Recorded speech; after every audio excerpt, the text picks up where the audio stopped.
changed forever. And it's a long story, so I'm going to break it down into chunks because it's going to be quite intense for me as well. The first part of the story is the beginning, how it happened and where we were. And so basically it's the first month about Stuart and his accident and then the coma that he was in. So my name's Debbie.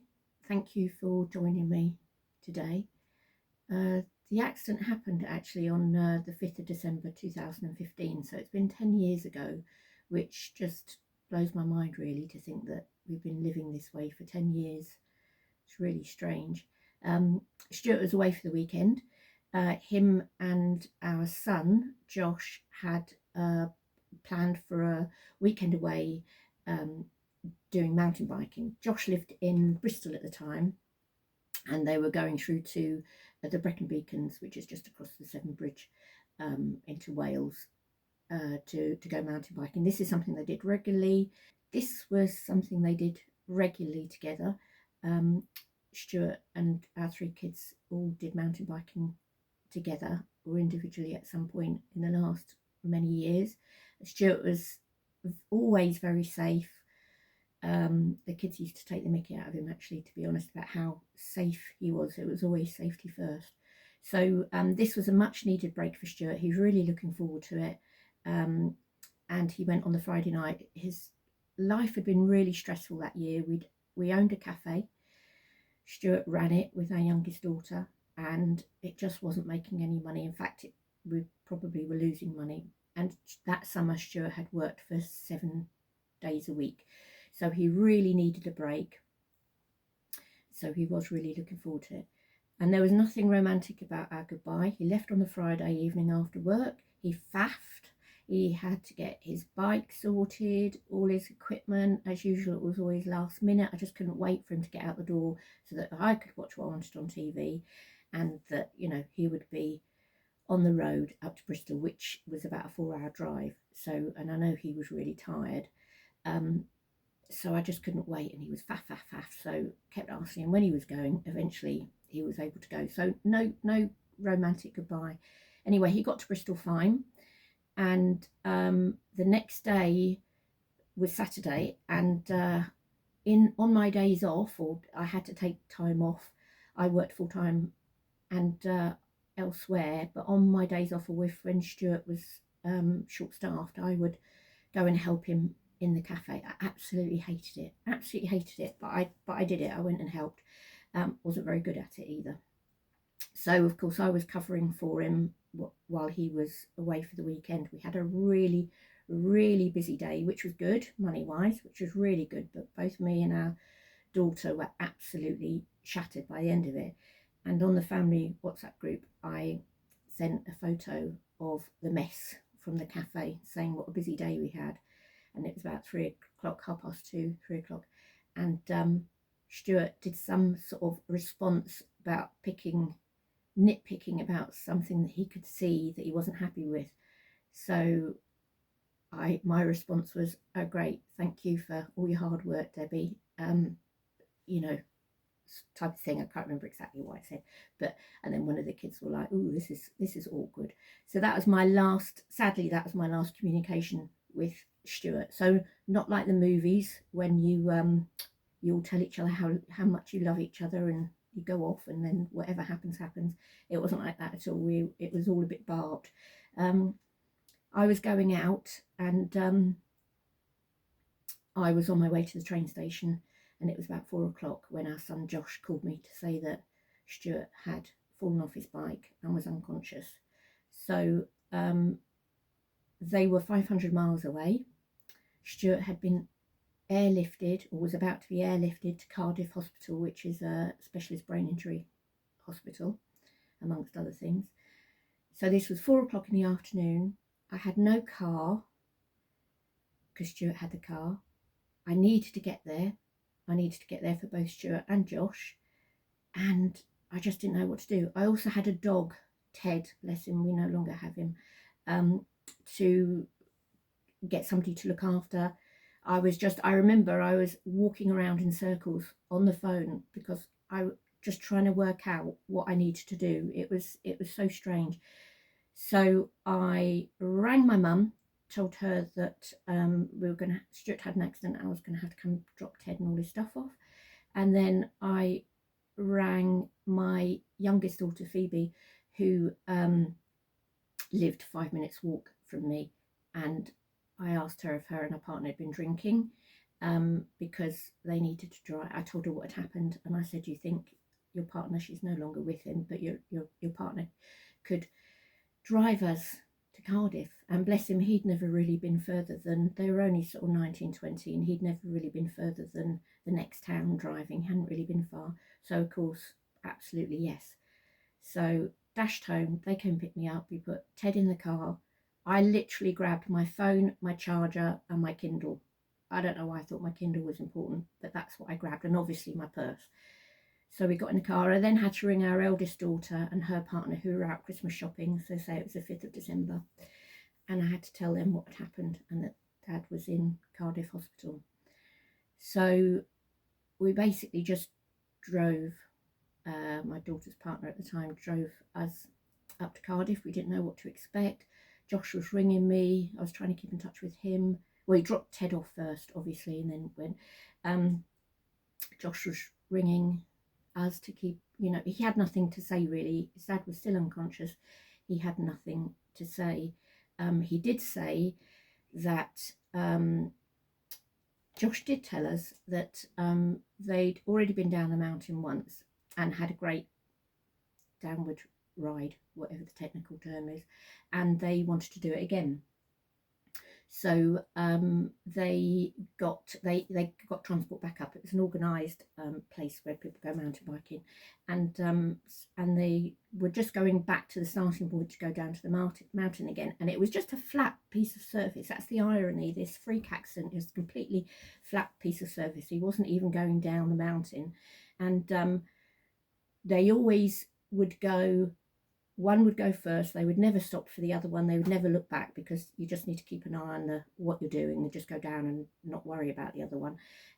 But it was so windy. Josh was going to the beginning of the trail and it was so windy, and he thought, oh, I wonder how Dad's found that. And he turned around and unfortunately Stuart was on the floor, already knocked out. So just a split second. Thank goodness Josh turned round in that second. So Josh was 24 at the time. It's not very nice to see your dad lying on the floor. A few of the cyclists sort of stopped and helped, and then they called the mountain rescue team, which is a voluntary service, and they did an absolutely amazing job. I don't know how long it took for them to get there, but they got there really quick. Everybody was supporting Josh and keeping Josh calm while they worked on his dad. Now Stuart's heart didn't stop, so they didn't need to do any CPR, but they needed to make sure that he didn't swallow his tongue. In fact, I think, if I remember rightly, he'd actually bitten his tongue, so his teeth was clenched onto his tongue. So it just must have been really stressful and horrible for Josh. And then of course he had to phone me, because it was so windy. They were going to call out the air ambulance to take Stuart to the hospital. And then Josh had to drive in his car and follow his dad to the hospital. Thankfully, one of Josh's friends came and sat with him, because it took about 5 hours for us all to get there. So in the meantime, I was talking to Josh. I don't think even he got to see his dad after he'd been airlifted. I don't think he got to see him again until we arrived. So Josh was ringing me back saying, is Dad allergic to anything? What's his date of birth? And all the time, because the doctors and nurses were asking him questions and he couldn't answer them, so he was ringing me. And that journey, I was just thinking, is he dead? And they haven't told Stuart, and they want to wait till I get there. What will he be awake when I get there? Well, it was just really, really horrific journey. We got to the hospital, massive hospital, 10 o'clock at night. We got there.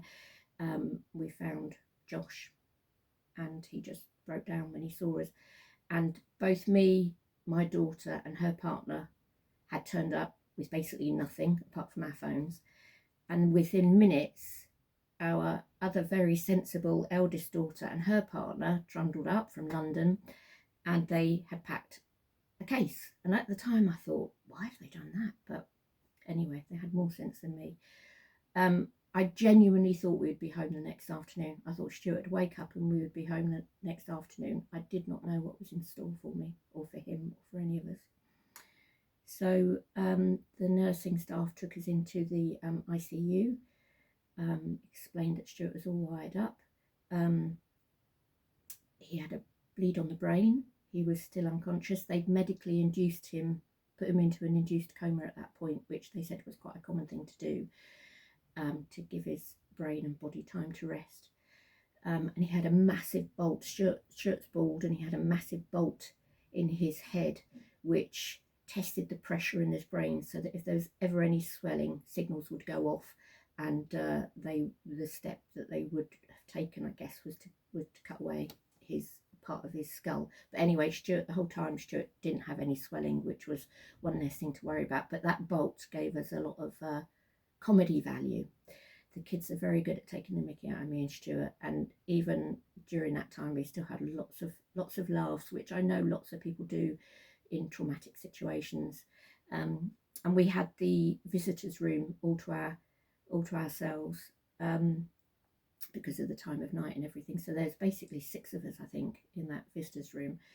So that once they explained, we were allowed to see Stuart, and it was a massive shock seeing Stuart lying there completely still. They'd taken his cycling gear off, and he was all, wired into all sorts of different things. So it was a massive shock to see him like that. We were encouraged to talk to him. He had one-to-one nursing.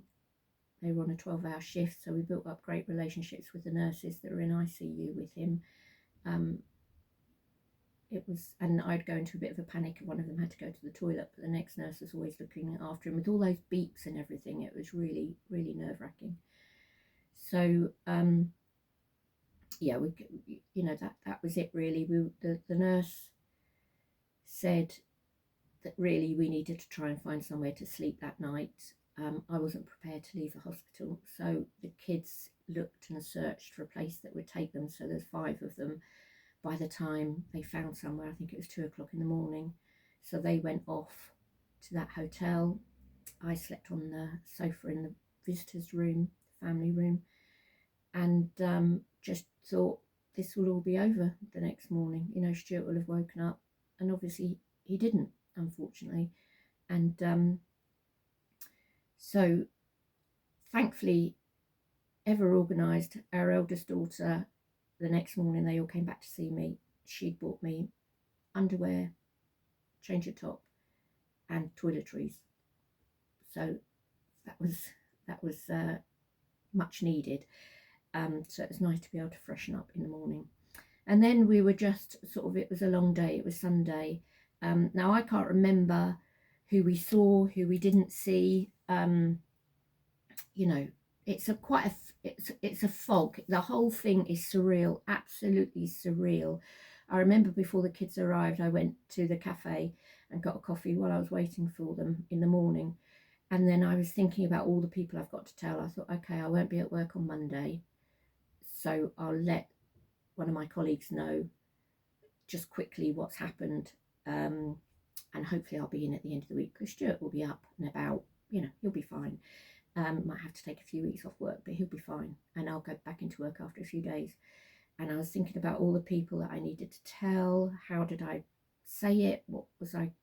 It was just really surreal, sitting there in this empty cafe, just thinking, wow, Stuart's unconscious.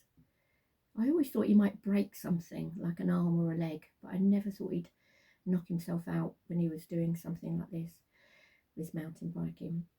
So that first few days were just seeing the consultants, lots of messages to family and friends, telling them what's happened, all the time thinking that Stuart's going to wake up. So that night we realised we were going to have to stay there. So all of us booked into a travel lodge, so that we were near the hospital. And every morning that we were there, we would ring up the hospital when we woke up, and it would always be no change. Now I hated that, because I used to wish and wish and wish that Stuart had woken up during the night. After about 3 or 4 days of this, I couldn't do it anymore. So the kids took it in turns to ring up. I just couldn't face that. No change. I hated that expression. So it was just, like I say, it was just surreal. The whole thing, really. Every time we talked to a consultant, I just didn't want to take in what they were saying. Nobody was being positive, nobody was being negative. Basically, it was a case of, we don't know what's going to happen. I didn't want that. I wanted to know the whys, the wherefores, and what would happen next, and how long Stuart's going to be there. They kept saying to us, you're in this for the long haul. Again, I didn't really understand what they meant by that. You need to look after yourself. And the kids needed to look after themselves. I actually lost 1.5 stone in that first month, and it happened almost immediately. It started dropping off. So they were right. We did need to look after ourselves. We were in it for the long haul, but at the time I didn't realise. So they kept saying to us, don't sit with him all day, because we were allowed to, one at a time. Don't come and sit in here. Go off. Cardiff is a beautiful city, which it is. Go off and look around and take time for yourself. Well, you know, I just couldn't do that. I couldn't do that for probably a week and then or so, and then I eventually did. Kept thinking Stuart would be home. Stuart would be home after a few days. So then when we realised that this was going to take a while, I went to Primark and I had to buy myself a load of clothes. We stayed in the hotel for a couple of nights. Then we went back to Josh's. Now, both my daughter's partners went back home and they went to work. So it was me and my 3 kids in Stuart's flat. He lived in a 1-bedroom place in Bristol. So we had to buy extra bedding. We had to buy towels. I had to buy clothes. So did our youngest Phoebe, had to buy her stuff. Phoebe lost an income because the cafe was closed and we paid her. So I was supporting her, so I paid for her hotel and food and the clothes that we had to buy. And then we stayed with Josh, and the girls would go back home intermittently and then come back and see me. But basically, we were there for a month. We were in Cardiff for a month, so I was 500 miles from home. I came back for 1 night, 2 days and 1 night. It was a long drive back, just to see my parents, to see my dog Ted, make sure my cats were all right, they were being fed, and sleep in my own bed, and then went back again. So yeah, it was really difficult. I can't remember. I know in the first couple of weeks, after a few days, they tried to bring Stuart out of his coma. So they stopped the medication, whatever it was that was making him sleep, to see if he would naturally wake up. I think they probably done that within the first 24, 48 hours. But Stuart was fitting. Now, when I was in his room, I said to one of the nurses, he's shivering. Is he cold? And she said, no, that's him fitting. So I'd always seen on telly and things these really dramatic, aggressive, violent fits, and I dare say people do have them, but Stuart's was just like a shiver. So every time he fitted, they put him back under, and then they just kept trying, and then eventually they were obviously giving him anti-fitting medication, anti-seizure medication, and he never woke up properly. He never woke up. So it's not like the movies. We've all seen the film When You Were Sleeping, where Sandra Bullock pretends to be a guy's girlfriend while he's in a coma, and she goes in to visit him one day, and he woke up that morning and he walked out like nothing happened. It's not like that in real life. It's such a gradual thing. Obviously, I can't speak for every single person that's had a brain injury and been unconscious or in a coma, and the consultants all said to me, every single case is different. Age is a factor. Stuart was 53 at the time, so not particularly young, although he was fit, but he wasn't particularly old either. Every single person reacts differently, comes out differently, and continues their life in a different way. you know, I just wanted answers. I didn't want to hear this. So every time we spoke to a consultant, I was rarely on my own. One of my kids was always with me. I would just not listen to them. So the kids were amazing, really. At the time, our youngest daughter was 18, Josh was 24, and our oldest daughter, Laurie, was 26, 27. And they were absolutely amazing. To see their dad in the state that he was in was awful. They had to speak to the consultants because I remember just sitting in a swivel chair like this and just sitting, turning my chair, looking at the feet. You know, I just didn't want to speak to them. So I put a lot of pressure on my kids, unfortunately, and obviously the weight was dropping off. They were really worried about me. They were trying to get me to eat and drink and keep myself hydrated. So yeah, it was really, really hard, but they were amazing. They were amazing, those kids. I might get emotional a couple of times thinking about this, but you know, it's an emotional story. And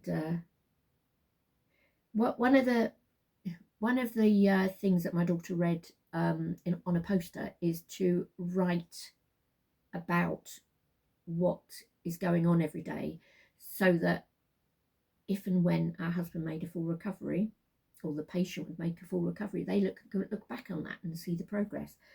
So my daughter got a notebook and she started writing it. I've never looked at that book since. And we all filled in bits and pieces. We had it by his bed so visitors could fill it in. I've never looked at it. I've still got it here. Never looked at it since, but it was good. It was good for, at the time, it was good for everybody to look back, because Stuart did make slight progress there. It was so slight, and it was nice for the kids to look back and see how much he had progressed. Well, when I say progress, it was things like they needed a response from Stuart. He damaged his brainstem. I don't remember all the technical terms about this, that, and the other, and what had happened. But everybody tells you that the last thing that they lose is their hearing. So they encouraged us to talk to him, and we did. We sat by his bed and we talked to him.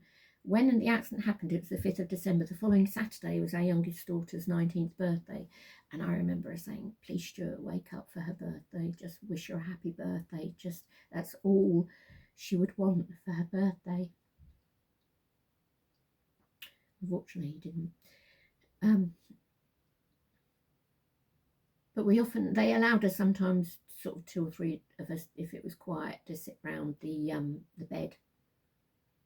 And we had lots of laughs. The kids would crack jokes, lots and lots of laughs.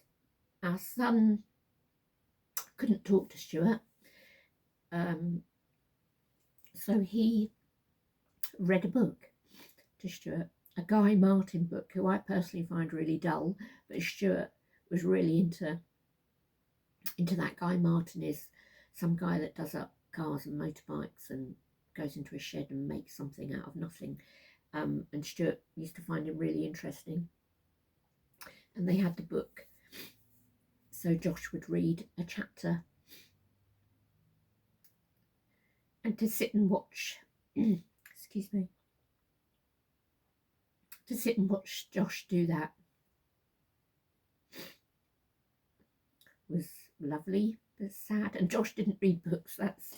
Josh didn't really read himself. He can read, obviously, but he's not really a bookworm. So that was really touching. You know, we would just talk to him. So the thing was to get a response from Stuart. So they would say to us things like, ask him if he can hear you, to squeeze his hand. We also tried, I tried to wear perfume a lot when I went to see him. We brought coffee in. My daughter had the idea of Stuart loved coffee, and you know, the smell of it, so we bought coffee and wafted it under his nose. I can't remember what else, but there was that. It was all about the senses, getting the senses going for him. The other odd thing that they don't tell you about when somebody was in a coma was that Stuart would cough, yawn and sneeze. The first time he coughed, because at one point they put a trachea in for him, a tracheotomy in there. And the first time he coughed, I literally jumped out of the seat. I got such a fright. And they assured me it's perfectly normal. So to see this guy that was basically sleeping all the time, or in a coma, it wasn't even asleep because he didn't move, but he did that. He coughed, yawned, and sneezed. So that was really bizarre. They encouraged us to ask him to sort of follow instruction. So we would hold his hand and ask him to squeeze it. And after a little while, again, I can't, this all happened in Cardiff, so it's definitely in the first month, probably the first week, we got responses from him. Stuart started to squeeze our hand when we asked him. So that was huge. That was such a huge thing. So our number one emotions were fear. I was angry at Stuart. I was so angry of all the stupid things to do to knock himself out. I was really worried about our son Josh. He talked about what happened a lot. Um, when I got there to the hospital and I just, rushed up and we hugged each other and he kept saying, "I'm sorry, I'm sorry, I'm sorry," and I don't know what he thought he had to be sorry about. There was nothing he had to be sorry about. But yeah, I was angry at Stuart, sort of, especially later. Not so much in the early days, but as time went on, I was so angry with him. And there was nothing, there isn't anything to be angry about. It was a freak accident. Like I say, none of this seemed real to us. We were just living, surviving, living. We spent Christmas there, so me and the kids gathered for Christmas at Josh's place. Our youngest cooked Christmas dinner. She was 19. She cooked Christmas dinner for us, and then we all trundled up to the hospital to see Stuart in Cardiff. But every day we were really uncertain. We didn't know what we were going to expect when we got to the hospital. It was a shock to see Stuart that way. Probably every time I walked in to see him, I was taken aback, and every time I hoped that he'd woken up when we got there. And again, like I said, I thought it was going to be him waking up and sitting up in bed, but it's various stages of unconsciousness that Stuart was going through as he was coming out of his coma. And we were sort of listening to doctors. I was trying to gauge from the nurses what they were thinking, but like I say, there was never any prognosis. We were basically just clutching at straws, and anything small like Stuart squeezing our hands, we were seeing as a glimmer of hope, and holding on to that. Really, that's all we could do, and support each other. We were really there for each other. I was completely overwhelmed with the messages that I got once word spread, and I would send messages to people about the latest. And the thing is, there was never really much to say. People wanted to hear that he was responding, he was talking. He wasn't. He was squeezing our hand. That was the most he was doing. So it was really hard to tell people that all the time. So I would do a big round robin to people, and I would, for every message I send, I would get loads back with loads of questions, and it was just completely overwhelming. Some people were lovely and would just say, "No need to respond, just to say that we're thinking of you," which was all we needed, really. So I found it really hard to communicate with people. I barely even spoke to my parents. So the kids took it upon themselves. Each one spoke to family members on my behalf, or on their dad's behalf, because I just couldn't do it. I just couldn't say the same thing every day. There's no change. No, I don't know what's going to happen. No, they haven't said that. No, I don't know. No, I don't know. I just got really sick of it. So I left it to the kids. So again, they didn't just have to deal with the consultants. They also had to deal with their grandparents, basically, and pass the messages on, because I just couldn't. And as I say, I was really worried about our son Josh, because he witnessed something really terrifying. And one of the brain injury nurses further along in time said to me, "Keep an eye on him because he could have PTSD." But Josh wouldn't talk about emotions or feelings. He never wanted to acknowledge that he would have been affected by seeing what happened to his dad. didn't really want to discuss it, so that was really hard. So we were just trying to keep an eye out for him and for the other two kids as well, because they all reacted differently. The youngest, Phoebe, she slept an awful lot. So when we would go to hospital, sit in the visitors' room, Phoebe would just curl up on the chair and sleep. And the others, we would all sort of chat and talk. In fact, she didn't really go in to see Stuart as much as the others. She chose to sleep. So we all handled it she didn't choose to sleep. That was how her body was reacting to this trauma and grief. We were grieving. We were really grieving. So I felt the roles were really shifting with my kids, especially my eldest daughter. She took the lead on a lot of things. She made a lot of notes whenever we had meetings with consultants. She took loads of notes. She knew that I wasn't really taking any of it in. She asked loads of questions. One of the things that they did say to us right from the start is, do not Google brain injury. Do not look into it. It will not help. And we didn't, actually. We didn't for a long time. And I since discovered there's no point, because everybody's story is different. Absolutely, everybody's story is different. So in a way, there's really no... I was looking for inspiration and good news stories. I didn't want to read bad stories. So I didn't look for a long time. So there's some points that I just really want to talk about in that first month and going on really after that. How expensive it all was. And I know that's a little bit... just want to talk about the expense. I know that's a little bit controversial when your loved one is, you know, in a life and death situation. But I think you can't underestimate how expensive it is having a loved one who's ill. And we are very lucky in the UK that all of that, none of Stuart's care has cost us a penny. We turned up, like I say, I had no clothes, and we turned up being there for a month. So I had to get myself out, just very basics in Primark. We had to get, like I say, we stayed at Josh's. We had to get towels and bedding. It cost us money to eat every day. The first week we were living off shop bought stuff and cafes and coffees for something to do as well, really. We spent a lot of time in the cafes just for something to do. And then once we got our act together, the kids, when I stayed at Josh's, he was, we would go shopping and Josh cooked, and he would make up lunch for the next day for us to take up to the hospital. By the second week, Josh had gone back to work, but he was making up lunch boxes for me to take into the hospital for me, to make sure that I'd ate it all, and lots of drinking water, like I say, to make sure that I was hydrated. And then the first 2 nights we stayed in a hotel, and I paid for me and my youngest daughter, so that was expensive. And we did that at least twice, I think. We stayed in hotels to give my son a break, and just different things were happening, so we stayed in the hotel again. We were eating all the time, so that every day for a month cost a lot of money. I lost Stuart's income straight away because he was self-employed, so that was one income that we lost immediately. And as I say, I was supporting our youngest daughter, who also lost an income, so I was sort of trying to support her, putting everything on the credit card basically.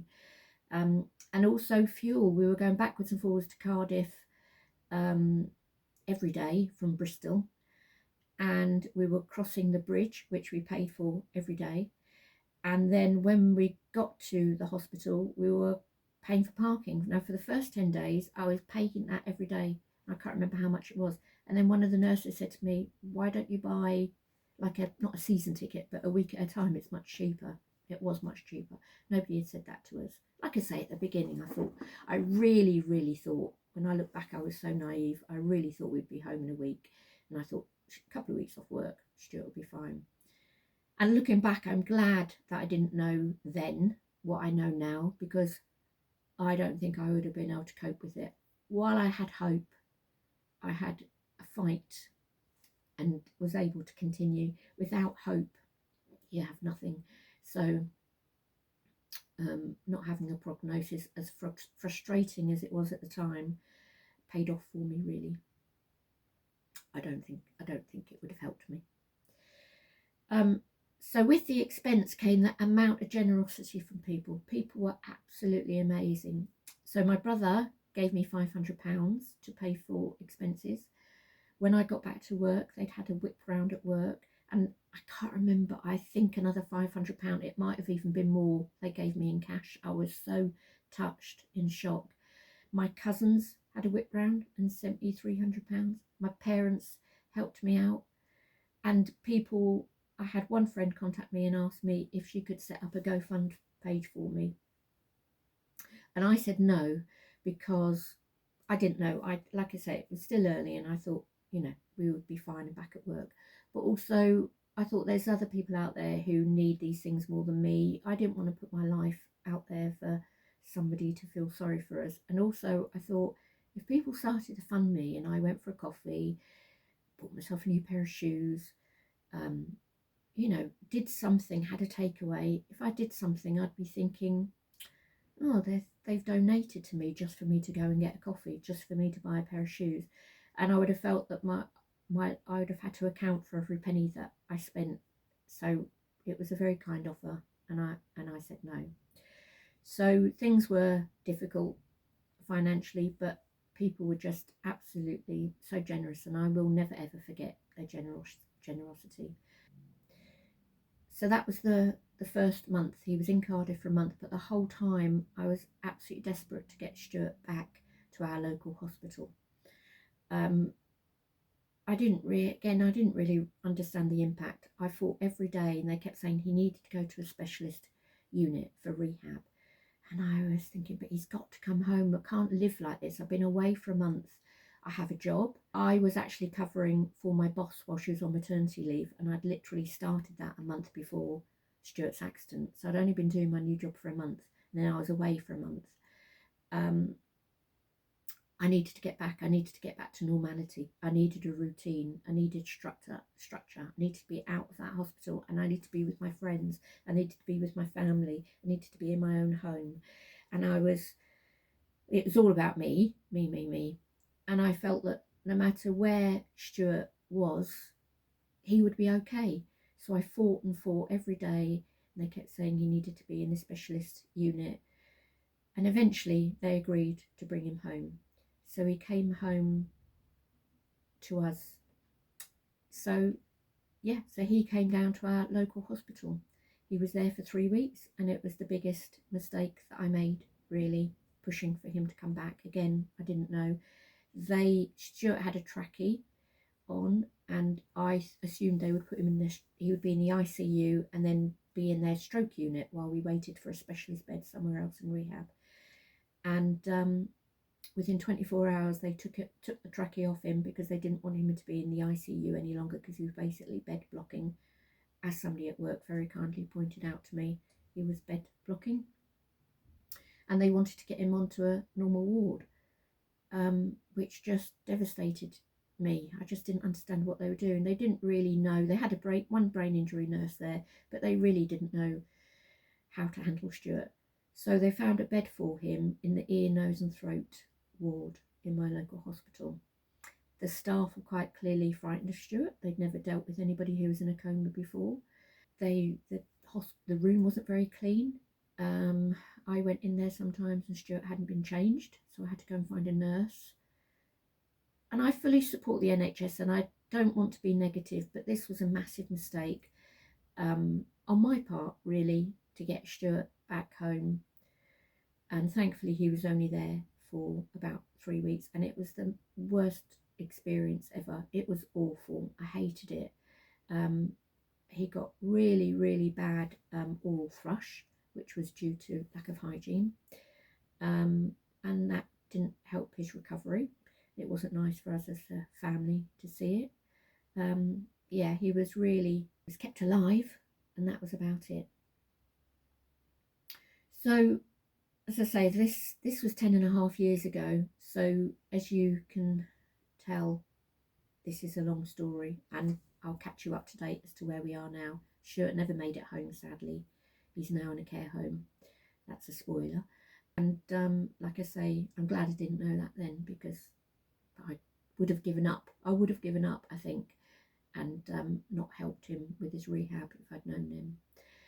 So I will tell the rest of it over the next few months, and I'm going to share, you know, Stuart's life, what we're doing, how we help him, what I've been doing to look after myself through this time and support Stuart financially, and the decisions that we've made and why we've made them. So thank you for watching this. I hope it's not too long, and yeah, thank you very much, and I'll see you next time. Thank you. Bye.